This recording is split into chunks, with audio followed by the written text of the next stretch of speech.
We turn to a man who knows all about the NFL because he runs a site called Pro Football Talk. He created it. He runs it. He does not one but two shows for NBC Sports on Peacock. He starts the day with PFT Live and ends it with PFT PM when that show is in season. His name is Mike Florio, and he's back here on the Rich Eisen Show. How are you, Mike? Rich, I'm doing great. You were speaking of October 17, 2010. 3 bang-bang hits in about 5 minutes of real time. Dante Robinson hit Deshaun Jackson. Brandon Merriweather hit Todd Heap. And James Harrison hit Muhammad Massaquoi. Right. And that changed everything when it comes to the league's enforcement of hits to the helmet and neck area of defenseless receivers. And hello, how are you? Yes, exactly. Well, see, I knew you would know that, and the only thing I would take issue with is Brandon Merriweather went top rope on Todd Heap. That was insane. Out of all, I remember Marshall Faulk went on Game Day Morning the week after those hits took place and saying that Deshaun Jackson should have known to sit down in the coverage. If he knew what the coverage was, if he actually studied to know what coverages look like, he would have sat down and Dante Robinson wouldn't have blown him up. That he pinned that one on Deshaun Jackson, which made us all look at Marshall and go, what are you talking about?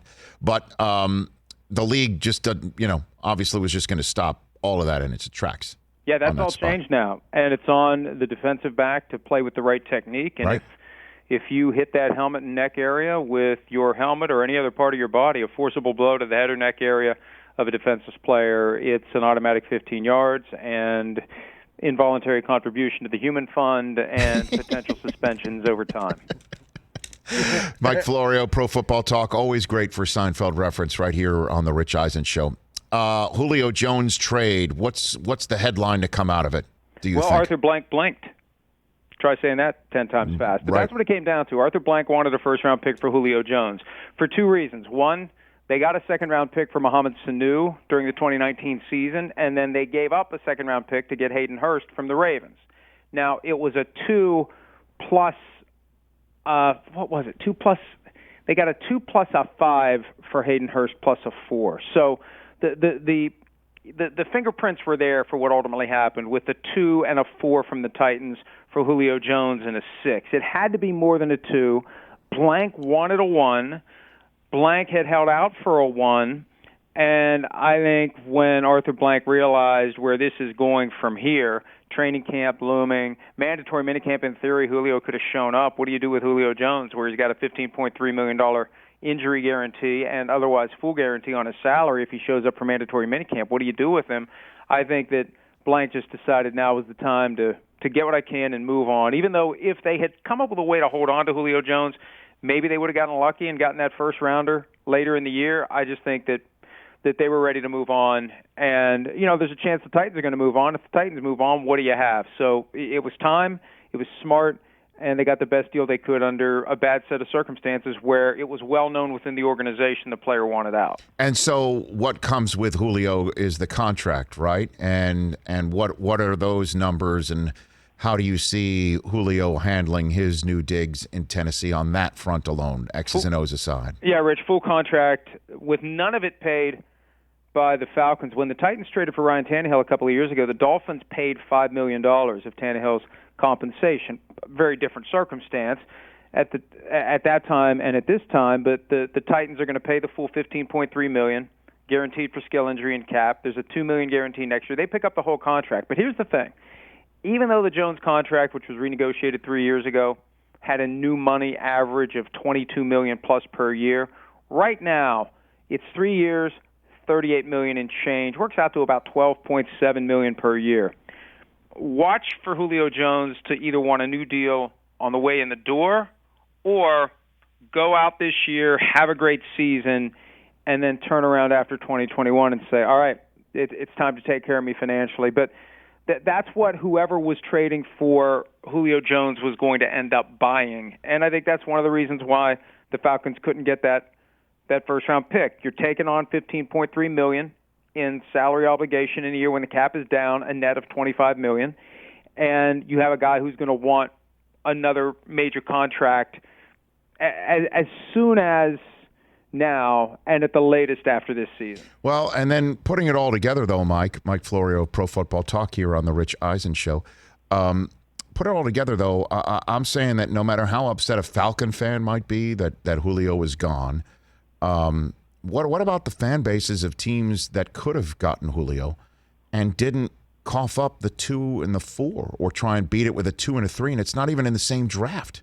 It's 2 years apart. I think that it's incumbent on those teams to get word to the media that covers those teams to explain that it was more than just giving up those draft picks. It was the salary obligation, the expectation that he's going to want a new contract, and then the nagging question about his health. Last year he missed 9 games with a hamstring injury. The Titans are comfortable that he's fine. And look, Rich, one of the realities of life in the NFL, and Julio Jones isn't the first, he's not the last, and I don't mean this in a pejorative way at all, but there will be occasions when a guy who otherwise could play doesn't play because of an injury that if he was motivated, if he was happy, if the team was a contender, he'd find a way to play through. And I think when the Titans did their due diligence, they came to the conclusion that the relationship was fractured, the team wasn't good, and Julio Jones was erring on the side of protecting his hamstring and protecting his future, because the alternative is go out there and risk further injury for a team that's going nowhere. But still, that's part of the risk you take on if you're the Rams or one of these other teams. Jalen Ramsey was confused why the Rams didn't go all in to get Julio Jones, and I'm sure plenty of other fan bases have players on the team, fans, others who are like, what's going on? What's going on is it's so much more than just those draft picks, and those other dynamics are things you have to feel comfortable with, or you're not going to make that trade. Well, I mean, in terms of the dynamics for any team in the NFC, any fan of a team in the NFC, you could just forget it. I mean, like the Falcons, unless you were going to cough up the 1, now we're having a different conversation. But, the Falcons were not trading him in conference. And so what about teams outside of this conference? I mean, what about a team, like the Colts, who have the cap space, and now he's in this division? I mean, this is a hell of a downhill physical troika that's at the disposal of Ryan Tannehill, who is also one of the best run throw threats in the NFL from that position too. Not a lot of people put Tannehill in the same category as Kyler Murray or Lamar Jackson, but you really can when you look at the statistics about how much of an issue he was in the red zone personally himself, not just throwing it. Now you've got these 3 guys too. It's kind of crazy. Like maybe you make that trade just to prevent it from happening.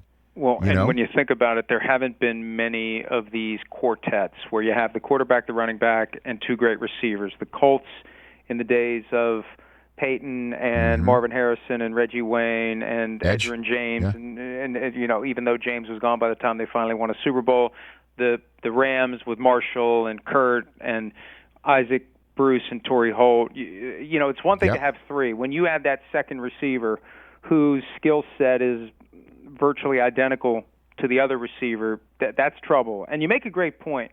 If I'm the Falcons, I'm doing everything I can to get the Colts to come to the table. And one of the best arguments is Titans are going to get him if you don't. Yeah, right. Now, Chris Ballard, the GM of the Colts, isn't going to fall for that kind of stuff, and I think he keeps a very steady hand. Yeah. And he's not going to get caught up in something that he knows doesn't fit with what he's trying to do. And I really do think, I don't know this, but I wouldn't be surprised if Chris Ballard was leery of where this goes. If Julio Jones comes in this year, has a big season, then what do you do? And don't they, I think they've got a second that can become a 1 that's been committed to the Eagles. So Correct. They didn't even really have a second-round pick in play for next year because that 2 can become a 1. And until we know what the condition is, both picks are tied up. So that may have been an impediment as well. But, the Colts at one point were fairly high up on the betting odds, and then they just plummeted. So somebody somewhere caught wind of the idea that the Colts weren't going to get in on it. And the Titans, to the people in the league, the Titans were always the favorite. And as of a week and a half ago, the prevailing thought was Titans for a 2, and that's what it was, plus a little bit extra to get the Falcons to feel better about the trade. Mike Florio here on the Rich Eisen Show from Pro Football Talk, at Pro Football Talk. I must follow on Twitter and so much more. What's the scoop on Rodgers? We're 8 days away from the mandatory minicamp, and all eyes peeled there. What do you think we're eyes peeled for. How about the Mark Murphy column from Saturday? And it really is stunning. He wasn't even asked a question about Aaron Rodgers. And he answers a question that isn't even about Aaron Rodgers by saying the Aaron Rodgers situation has divided our fan base. And, oh, by the way, we have chosen to not address the situation publicly, except coming out and saying that the situation has divided the fan base. I think that the Packers realize that Rodgers' biggest fear is having the fans turn on him. And look, those things weren't written accidentally or extemporaneously. This was planned, this was read, this was revised. This is a deliberate message from the Packers to Rodgers and everyone else. And I think what they're trying to do is get Rodgers to realize the fans are already turning. And they're daring him to not show up. Because I think what the fans have done, Rich, ever since the stuff that bubbled up around the draft, and it lasted for a few days, the fans had some consternation, at least those who like to yell at me via email and Twitter. But then they kind of settled down. And I think their attitude is, we won't believe it till we see it. So the moment he doesn't show up, whether it's for the mandatory minicamp or training camp, the moment he doesn't show up, that's when it goes to DEFCON 1 for Packers fans. And I think that Mark Murphy's trying to make sure Rodgers realizes that. And I think deep down, frankly, if I'm Mark Murphy, too, and I don't know that I disagree with this mindset, I think deep down he wants him to not show up. We'll get $30 million plus. We'll trade him next March anyway, and we get a year to figure out what we have in Jordan Love. I don't know. I mean, well, I find that interesting that you say, again, you're referring to a monthly column that Murphy writes for Packers.com. The situation we face with Aaron Rodgers has divided our fan base, he wrote. The emails and letters that I've received reflect this fact. And he said, as I wrote here last month, we remain committed to resolving things with Aaron and want him to be our quarterback in 2021 and beyond. That's an interesting addendum. We are working to resolve the situation and realize that the less both sides say publicly, the better. But except that the fan base is divided. It's just what's beautiful about it. I mean, they are twisting the knife in Aaron Rodgers with this. They really are. Well, I mean, it's because he's going to twist it back. Well, I mean, his whole conversation. I don't know if you were on after it or if we haven't talked about it. His whole conversation with Kenny Mayne was essentially to just turn the heat up on Gutekunst, to kick the can down the road, not be committal, not give anything that makes it seem like he's not coming back, not make anything seem like he is. Talking about the people and the organization not putting stock in the people. And now here's Mark Murphy talking about the people who email. Who are the Packer fans who email him saying, stick to your guns with Brian Gutekunst? I'd like to get his email address. You know what I mean? Like, who's that person? And again, my own experience is it's not the case. They're not red state, blue state yet. They could be. They could be if he doesn't show up. But I think that they decided collectively, at least based upon the things I've noticed, and I get interactions in many different formats, I've just noticed a sense that it's wait and see, because why get bent out of shape when he has yet to fail to show up for anything mandatory? And, Rich, we haven't talked since Aaron was on with Kenny Mayne. Mm-hmm. The thing that really resonated with me when Aaron said that he threw a wrench in their plan, and I'm paraphrasing, when he won the MVP last year, he believes, right or wrong, that they were going to flip from him to Jordan Love after the 2020 season, and that but for him winning the MVP, that's what the plan was they were going to implement. That's what he believes. I would agree with him if he believes that, because, and that's the one thing that we've been talking about on this show as well, and I do believe with you before as well, is that, in the same way that Terry Bradshaw said that, that Rodgers shouldn't pay attention to somebody drafted in the first round, similar to the fact he didn't get fazed by Mark Malone being drafted in the 1980 first round draft. It's totally apples and oranges, because there was no monetary construct attached to Mark Malone's first contract in the NFL, like the one that is with Jordan Love, that requires getting the player on the field to see if a second contract is worth it, and certainly if a fifth-year option is worth it. You need to see time, and we're seeing Daniel Jones, year 3 for him, they still don't have an answer. We saw Sam Darnold shipped off to Carolina. You still don't have an answer. Now it's Carolina trying to find an answer on Sam Darnold. 1 year went by with Jordan Love not even dressing, so damn straight Rodgers threw a wrench in it with an MVP campaign. don't you think? Oh, absolutely. Now, I don't know that they would have had the nerve to just go ahead and pull the go trigger. ahead and do it, but yeah, I know Sims is, I think, the president of the Aaron Rodgers fan club, and I know last year, based on 2019, he was pointing out that Rodgers seemed to be slipping a little bit, but was still great. And, they're trying to do the Bill Belichick thing. They're trying to get ahead of the curve, make the decision a year early instead of a year late. I just think they outsmarted themselves with this one. Totally. And they've really painted themselves into a corner, and I don't know how they get out of it. And I really do think that deep down, if Mark Murphy were attached to a lie detector, I think his preference would be Rodgers doesn't show up, the fan base turns on him, we get $35 million back that we can reinvest, we find out what Jordan Love has.